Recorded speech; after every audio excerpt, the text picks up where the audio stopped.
Bali memang telah dikenal akan wisata budayanya yang unik dan mendunia. Namun, Bali juga memiliki pesona wisata bahari yang tak kalah memukau. Salah satu wisata bahari ada di kawasan Pantai Pandawa. Pengelola Pantai Pandawa tengah melakukan budidaya terumbu karang. Aktivitas ini tak hanya bertujuan untuk melestarikan terumbu karang, tapi juga untuk memulihkan kerusakan dan menjaga keindahan ekosistem bawah laut di kawasan Pantai Pandawa. Terumbu karang adalah ekosistem bawah laut yang dibangun oleh zat yang dihasilkan oleh sekelompok biota laut sehingga membentuk struktur semacam batu kapur dan menjadi habitat hidup berbagai satwa laut.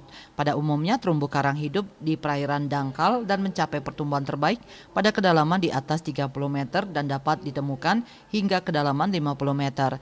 Salah satu kegiatan budidaya terumbu karang tengah dikembangkan oleh pengelola wisata Pantai Pandawa, tepatnya di Desa Kutuh, Kecamatan Kuta Selatan, Badung. Terumbu karang Pantai Pandawa menjadi salah satu keindahan dunia bawah laut yang sayang untuk dilewatkan.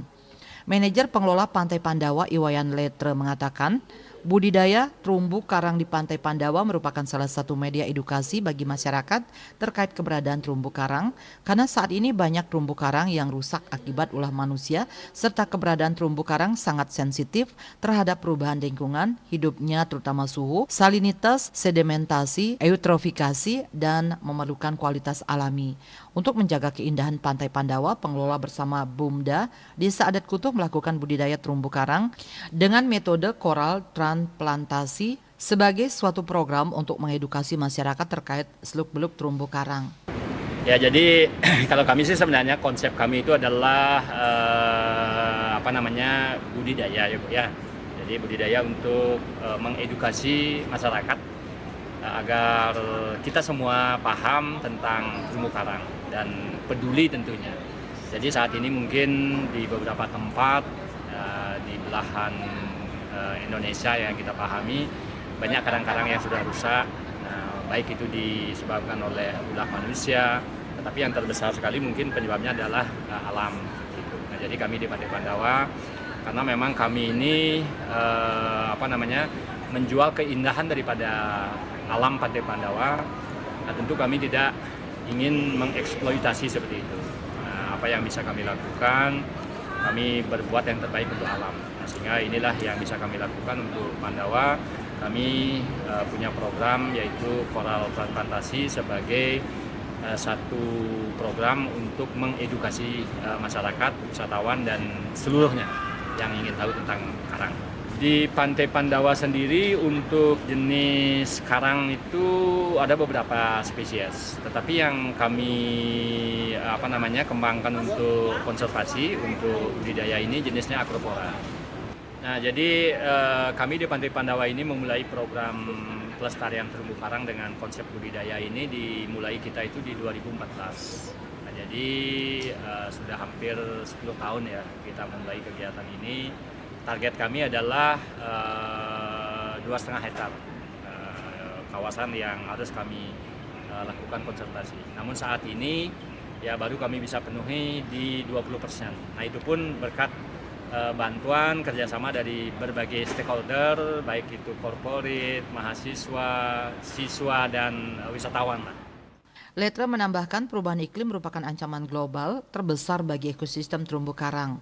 Bukti ilmiah kini dengan jelas menunjukkan bahwa atmosfer dan lautan bumi memanas sehingga mengakibatkan kerusakan terumbu karang. Seiring meningkatnya suhu, peristiwa pemutihan karang massal dan wabah penyakit menular semakin sering terjadi. Tantangan terbesar itu untuk karang itu iklim, cuaca. Nah, kalau kami yakin bahwa karang yang kami budidayakan itu tidak ada kerusakan oleh manusia, karena memang kawasannya kami awasi dan di situ memang yang boleh masuk ke situ adalah orang-orang tertentu saja. Nelayan pun sesungguhnya tidak juga mencari ikan di seputaran itu. Ada di dekat-dekat itu boleh, tetapi memang dia tidak menyentuh daripada kawasan kita. Nah, jadi permasalahan terbesar yang kami hadapi adalah iklim. Kami ada maintenance secara rutin. Nah, itu melibatkan kami punya staf khusus ya untuk bagaimana melakukan perawatan terhadap karang tentunya dari alga yang terbanyak. Nah, apalagi dalam bulan-bulan tertentu itu ada musim alga yang orang bilang itu rumput kertas. Nah, ketika itu tumbuh dengan subur. Nah, ini menjadi masalah juga buat kita karena kita harus continue, paling tidak setiap hari kita harus melakukan pembersihan dari gangguan alga itu. Nah, selain juga kami dibantu dari berbagai pihak, tentunya dari akademisi ya, yang paling sering kita ajak dari Fakultas Perikanan Kelautan Udayana dan Biologi. Metode transplantasi karang Acropora sp di Pantai Pandawa memiliki laju pertumbuhan yang sangat baik. Selain itu, kegiatan budidaya terumbu karang juga turut mendukung pengembangan Desa Kutu sebagai destinasi wisata yang menarik. Hal ini bukan hanya tentang menjaga lingkungan, tetapi juga menghidupkan kembali semangat lokal Nangun Satkerti Loka Bali yang bertujuan untuk menghidupkan kunjungan wisatawan dan mempromosikan budaya Bali yang begitu kaya. Sukma Bali TV.